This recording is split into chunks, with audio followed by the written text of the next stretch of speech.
Alright, hello guys. Thank you all for coming. It's Saturday 6 p.m. workshop. Key concept in making sure that the lead and follow dynamic of Vesco swings still stays in play when you're creating something on the fly. You're creating extensions, reductions to the pattern work, or making sure that the rotational concept of Vesco still stays in the loop when we are even doing something out in the wild. The whole concept surrounded around like followers. Your job is to follow until you are told otherwise. Direction. You keep following that direction until you are told to stop or told to communicate to move otherwise. When we are talking about spins, you keep rotating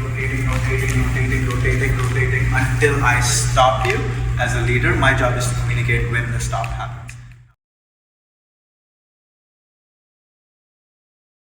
These are some of the key concepts that we talked about. Finding those pockets when we talk about any of the, because out in the wild, all you have is your partner and your stretch away, which helps you reset your partner. Finding the points of connection or finding the pocket where the stop happens is the key concept for us. We talked about general concepts of like what creates a bigger movement, what creates a smaller movement.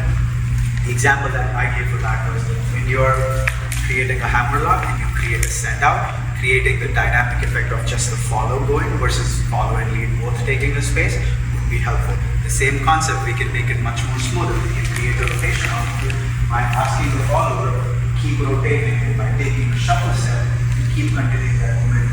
If you are in the wild, you can exit out of that pattern however you want. All of this was applied into a basic core pattern work, which meant as we started with two handles, we did a left side hammer lock, the same concept. The right side hand follows. Key point to remember was you always stay behind until you are led forward. Now when we create the snap, we are creating the snap with our left hand. Moving forward, we brought the follows into our counts 7 and 8, asking them and creating a pressure point through your forearms and palms so that when the follower comes into it, they have something to settle into. Now that was the whole concept. 1, 2, 3, 4, 5, 6. We asked them to come inside using our left hand. We kept hold of the right hand. We finish it just side by side. And building onto that, we got to the same point. We talked about creating an additional move where you create a free split action for the follower to settle. Now, this looks very awkward.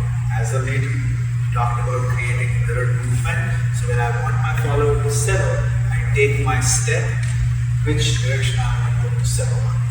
From this, we had 4 exits coming out of it. So take your step 1, now you take your step 2, then you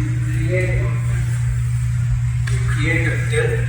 When you are under the arm, you are in this position, you take your step 1, you take your step 2. Step 2 is going to be your prep motion. Step 3 is where you bring your right foot underneath while tilting to your left side. So think of while tilting to your right side. Think of bringing your right ear to your right shoulder, so when you are tilting, it creates enough space for you to move throughout. Leaders, always making sure that your elbow points upwards. You don't want to elbow someone in the face so they have enough space to drop down.